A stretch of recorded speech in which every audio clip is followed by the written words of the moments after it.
As this episode begins, Twilight has been assigned a crazy amount of reading, even by her standards. So, since she won't be needing help with anything else for a while, she gives Spike some time off. But he's so unaccustomed to having free time that soon enough he has no idea what to do with himself. He thinks about going for a balloon ride, but he accidentally sets the balloon adrift. He eventually catches it, but it settles down, where else, in the middle of the Everfree forest. And Spike is now surrounded by timberwolves. The timberwolves were originally introduced in Family Appreciation Day, where they were only shown in silhouette. But now that we get a clearer look at them, it seems that they're actually made of wood that's held together with magic. It's actually pretty creative, and they do look legitimately threatening, though apparently it doesn't take much more than a well-placed rock or a tree branch to take them out. But even after they fly to pieces, they reassemble rather quickly. You know, in a lot of ways, they remind me of the Junkions from Transformers. It's not hard to knock them down. It's getting them to stay down that's the trick.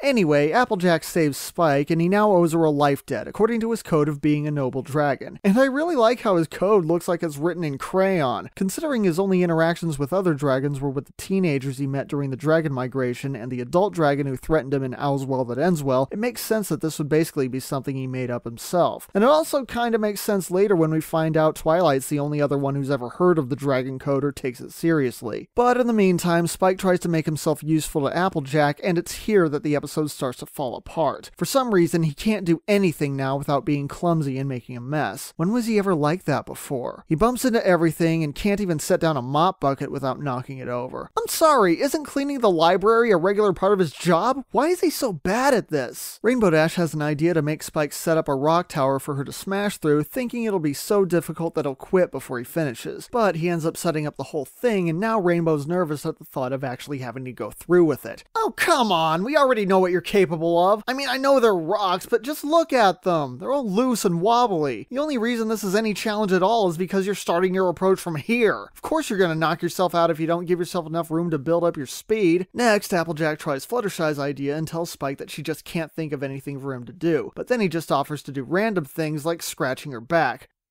I said her back. Her back.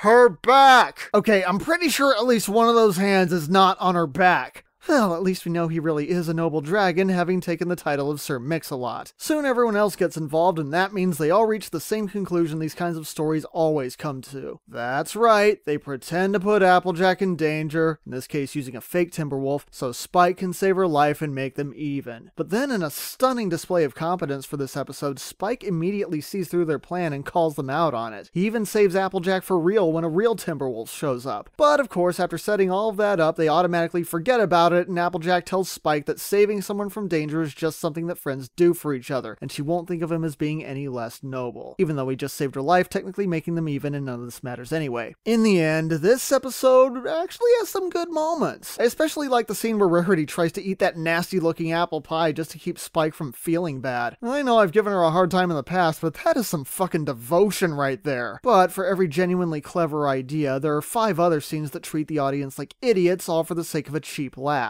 And I've already gone on at length about making cheap jokes at the expense of characterization. They're all lesbians! And meanwhile, the most actual fun comes from the Pinkie Pie scenes, because honestly, if this ever becomes predictable, I will truly weep for this show. Surprisingly though, I really don't hate this episode. There's a good idea in here somewhere, but it does go out of its way to be obnoxiously out of character for a joke that never really works. And because of that, I can only give this a below average rating at best.